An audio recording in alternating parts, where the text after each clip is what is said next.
Okay. Good afternoon, everyone. Thank you for coming. Today we are hosting our Come Grow With Us Sustainability Seminar, or Lunch and Learn this year. So today I just wanted to have a couple reminders, and then I'll introduce our first presenter, Erica. So for everyone in the room, I will do attendance for you so you can earn your 25 wellness points. For those of you that are using the live stream, I just need you to remember to comment in the chat box your name so that way we have you on record and then we can, assign those points to you. So that is my reminder. So Erica will take over from here. Thank you. Okay. Thank you, everyone, for coming. I'm part of the Philadelphia Sustainability Committee, and this is our first Lunch and Learn. So first, I will go over, welcome. This is sort of a preview of what we'll be talking about, which is growing vegetables from food scraps. Here's the agenda. First, I'm going to talk about the committee for a little bit. We're going to learn some food waste facts.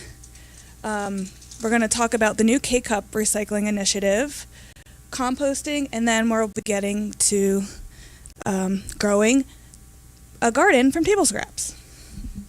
So I think the Philadelphia Sustainability Committee came out of a town hall where I think someone asked a question about our use of single-use plastic, and Pat suggested we form a committee, so we did, and we came up with a mission and vision statement, as you can see, and part of our mission statement is to educate our coworkers, and one of the things we already have done was an Earth Day celebration where Captain Planet came, and also there was some e-recycling at that event. We came up with one goal so far, and with two objectives. The first is to discontinue the use of single-use plastic, and the second is to divert our K-Cups from the trash, which I would say we're on our way to reaching both of those goals, or objectives of those goals. All right, now to some facts. So we decided, this is sort of the reason why we decided to do this topic. To define food waste today, it's just sort of the food that you just end up throwing away from lunch or dinner or breakfast from your home, or you're cleaning out the fridge. In the U.S., 94% of the food we throw away ends up in landfills.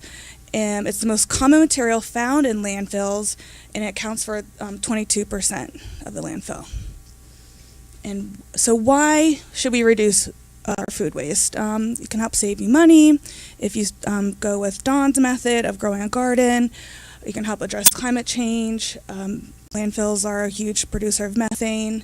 Also, can reduce food miles if you save your food. It's not all these resources aren't wasted, and especially if you're growing a garden, you don't have to necessarily go to the store or drive to the store to get that food. Okay, now we're gonna get to our K-Cup initiative that we're very proud of.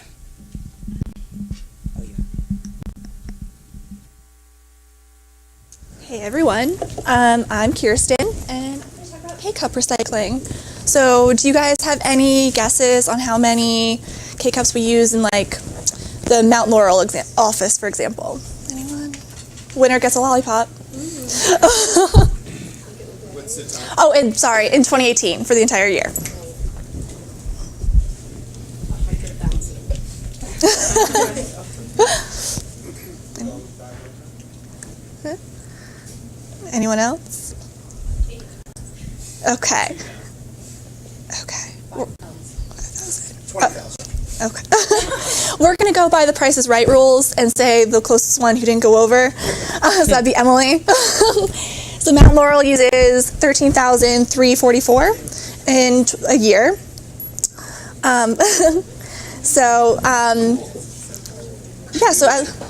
We won. Yeah. We win. We make the most. I'm sure you guys have seen, we have the little K-Cup boxes throughout the kitchen area. So we've partnered with Grounds to Grow On to do that. So, and it's super easy. When you run across a full K-Cup bucket, you just put it into the appropriate box. 75% of the pod is composted, and the other 25% is recycled. So, and you don't even have to remove the foil, so it's super easy on us, and then we just mail it to Grounds to Grow on, and they take care of the rest. And then composting. All the cool kids are, nope.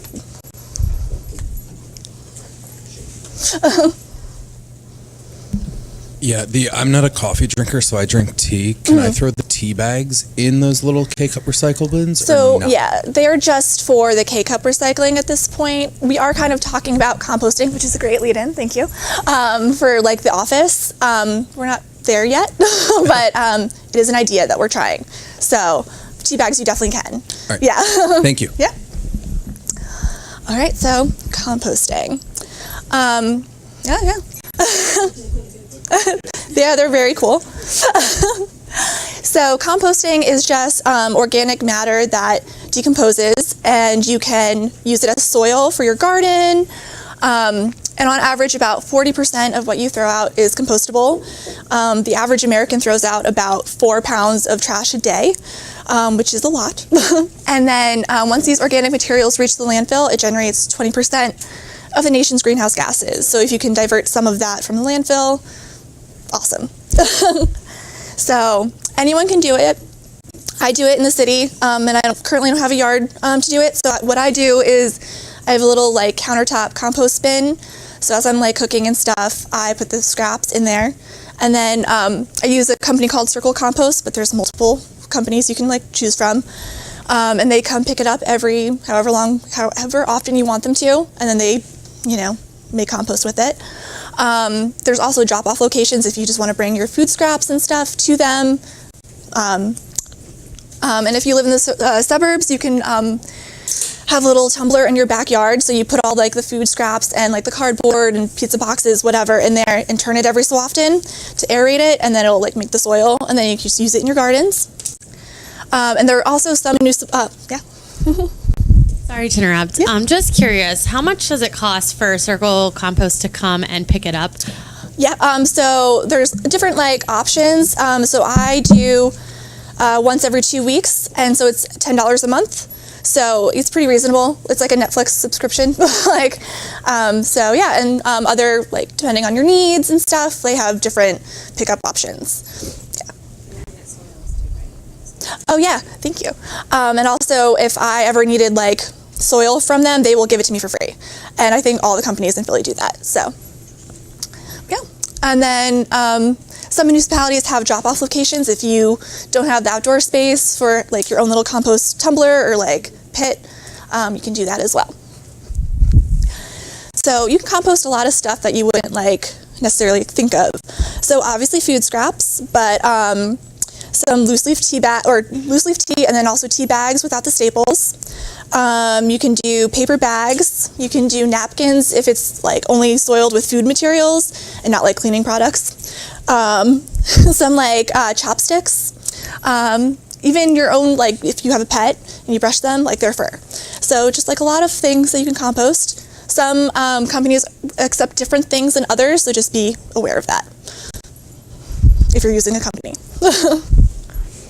Yeah, and if you're not interested or aren't able to compost, you can regrow your food scraps, and Dawn will talk about that.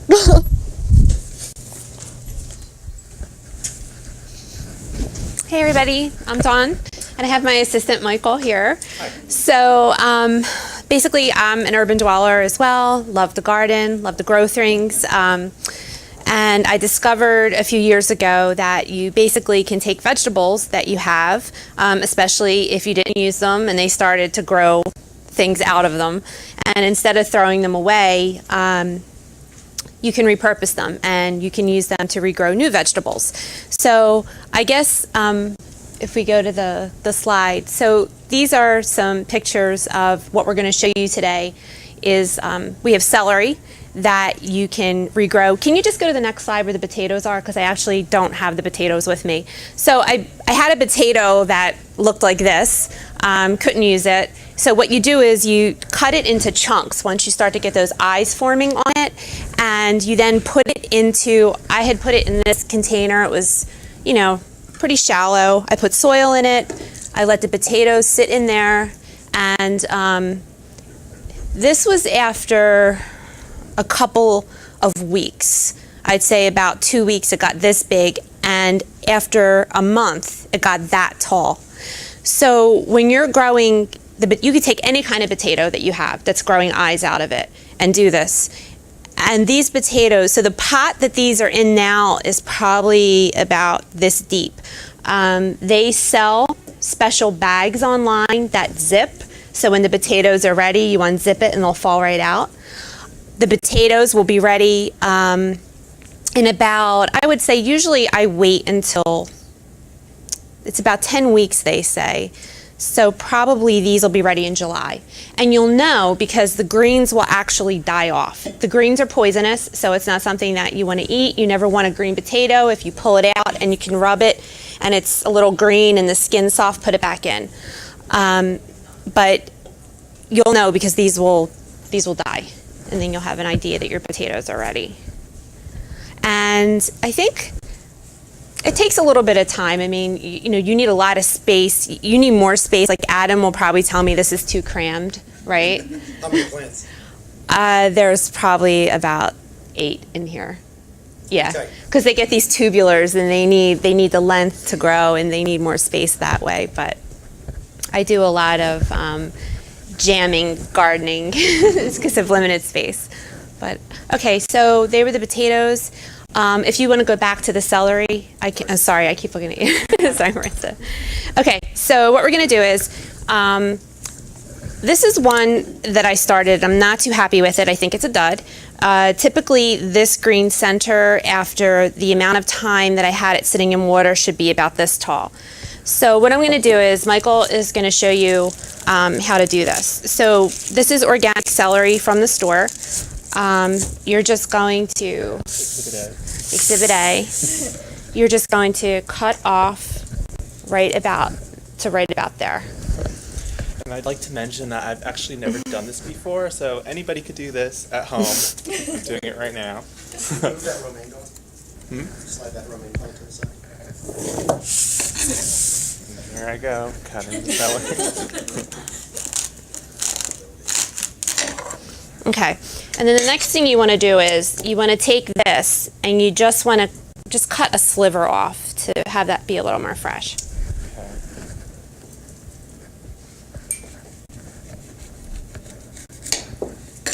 Okay, that's it. That's all you have to do. And then just put it in water. I would recommend changing the water every day or every other day just so it doesn't get murky. And then when the plant gets to about that high, just a few inches, it's ready to go into the soil.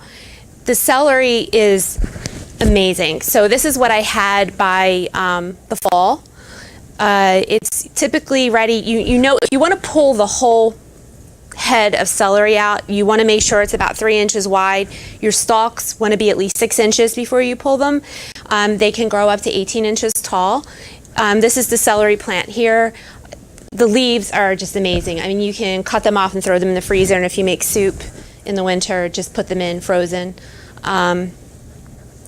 Also, when you're using the celery, once it's ready, you always want to start from the outside and just pull off stalks if you don't want to pull the whole thing out.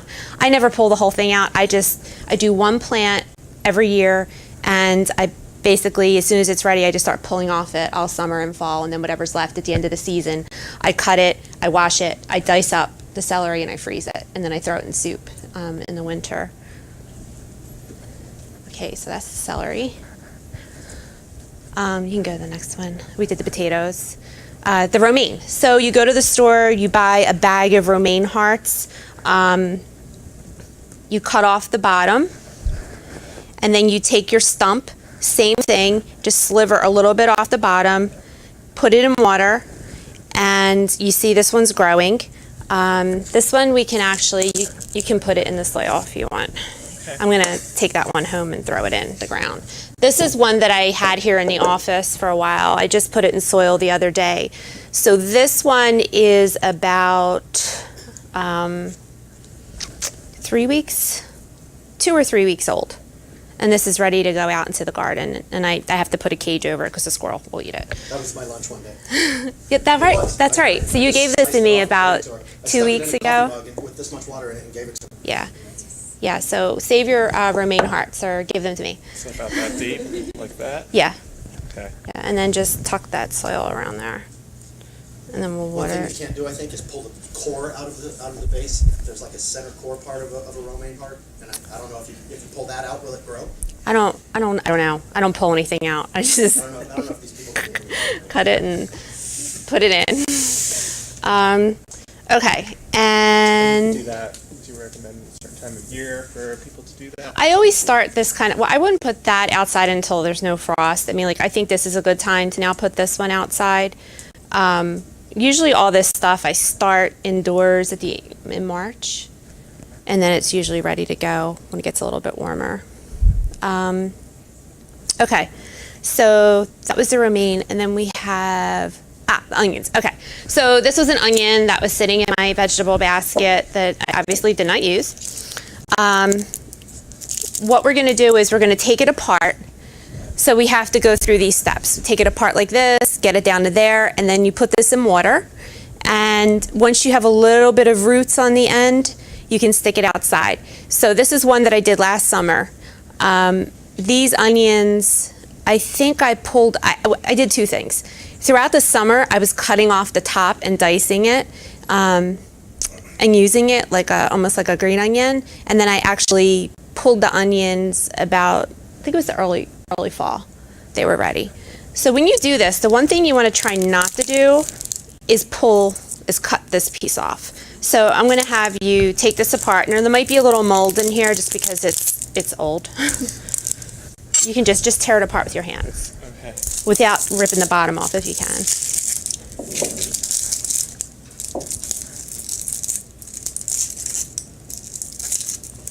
And I have to make it look like. Yeah, you can put a little cut in That's here right, to help I you. wanna cut it. Much right. Yeah, I see there's some.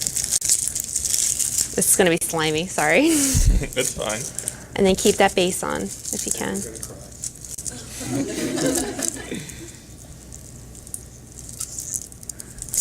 It really is very slimy. That's why I brought the gloves.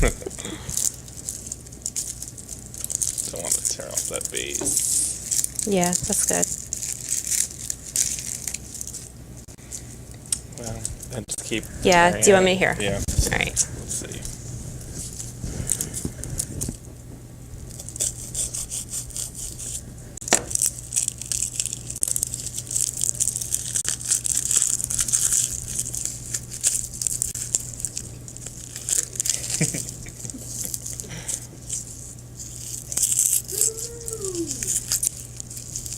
And this is perfect because I feel like I waste onions all the time, to be honest.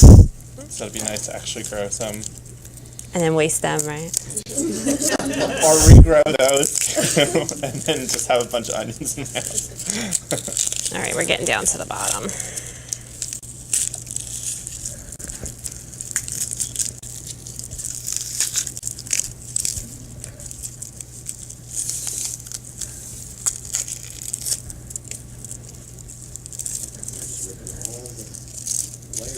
Mm-hmm.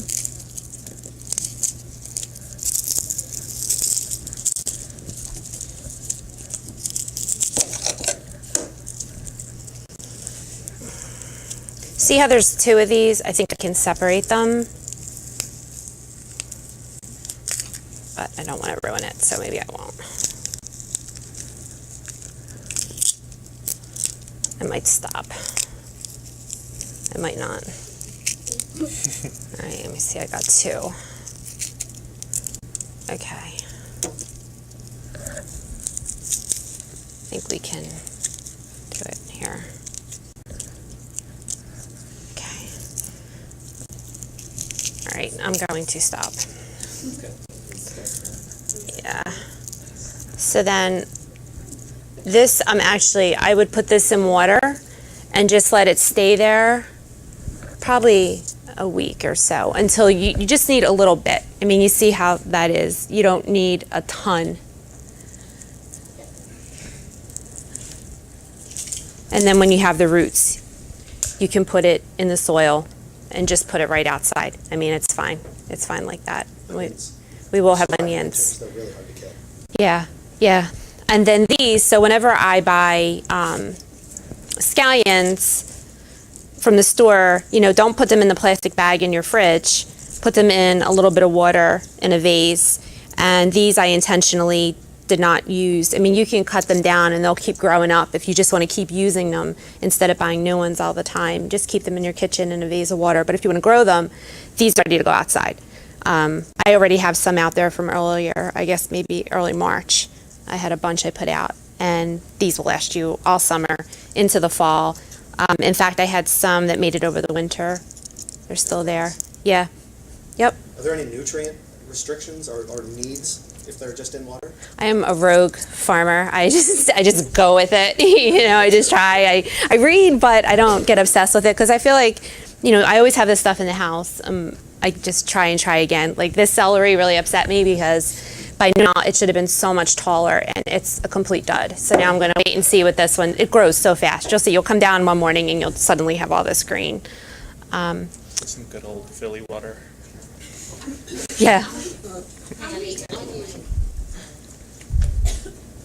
Onions would you get out of that one that Michael just took apart? Not a lot, like 2. Okay, I'm just Yeah, curious. you won't get it. has all You those- won't get a is each ton. stalk Yeah, an onion, or that's about what you get too. Okay, just curious. Yeah, you're not going to get a lot. I've only done this like twice, so I don't have a whole lot of experience with it. But the ones that I did do, I only had like a little more than what I put in. Not a lot. Not a lot. The potatoes, I had more. They definitely multiplied because you get all those little tubulars that grow off of that one little chunk. So you can get a lot of potatoes, but they were smaller because I had way too many crammed in. You have 9 plants in there. I had. Out of 1 potato. I know. But anyway, if you look online, there are a ton of things that you can do this with. Even carrots. They say cut off the carrot top, let that sit in water. That'll grow roots. I root everything. I made the mistake of rooting some mint. So if anyone grows mint, it grows like a weed and it comes back and comes back. So if anyone needs mint for their mojitos, let me know. I will be getting copious amounts of mint. But, I think that's it. Does anybody have any questions? How often do you water all of these vegetables? Yeah. I would say until it's not moist, maybe every couple days. The stuff in the beds, like I have these beds that were in the back garden, old rocks planters. They don't need as much as like the pot. But the onions, you want to be careful because you don't want them to get rotted. You want to make sure you have good drainage. If they get like waterlogged, they'll be gross like it was here, So. If it's dry, I water it. Just a little gooey onion. Yeah, these don't need a lot. The onions, and they don't need a lot. The romaine needs a little bit more when it gets hot. And the celery is so low maintenance. You just put that in and barely. I didn't water it that much either. But the celery is amazing. If you do the celery, look at this. It's light green. It's kind of ugly. My plant it was just so green and dark and rich and fragrant. It was amazing. So. It's a great way not to waste your food. Yeah, these are the green onions that I had done, and that's the celery. And then it's like I crammed so many herbs in this planter. I have everything right on top of one another. I have parsley, I have oregano, and Thai basil, regular Italian basil. I do kale. I do all that in one. I just jam it all in there. It's great. It works. Yeah. Any other questions? How much space do you have in your backyard area to do all this? Yeah. Well, this planter I'm very fortunate to have, and it's about the size, it's the length of a coffin. I swear there's a body somewhere all the way underneath that soil. I don't know. I've been in the house 13 years. I don't go digging too deep. What's that? Very rich soil. Yeah, that's why the soil is so good. But I have a lot of pots. I use a lot of pots. You can use any different pots. You can do romaine in pots too. Even if you're living in the city Yeah. and just have a minimal amount of land in your backyard, you can do this. You don't have to live Nope. somewhere in the suburbs Nope. where you have a whole bunch of land. No, and if you want to grow romaine in a planter, you can. One of my neighbors, it was maybe about 8 inches deep. That's all it was, and he had a bunch of romaine going right right along the edge, and it grew thick and full. Cyrus on our stream says he grows celery, regrows celery. So Oh, okay. he's right there with you. So do you do it in a planter or do you do it in the ground? She's asking you, Cy. You can do this in a planter too. You can do all these in a planter. I mean, the potatoes are in a planter. I didn't put those in the ground.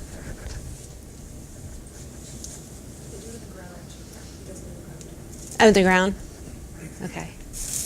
Yep. Hey, Don.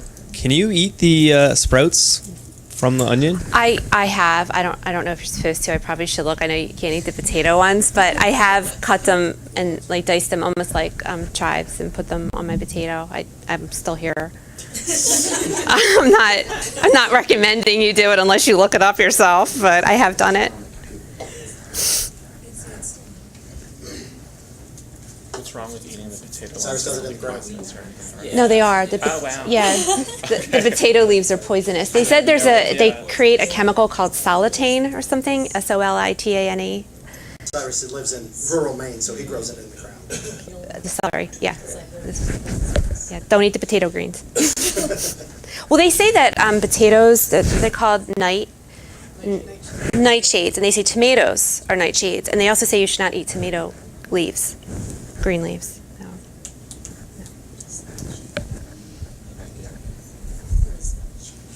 I don't know.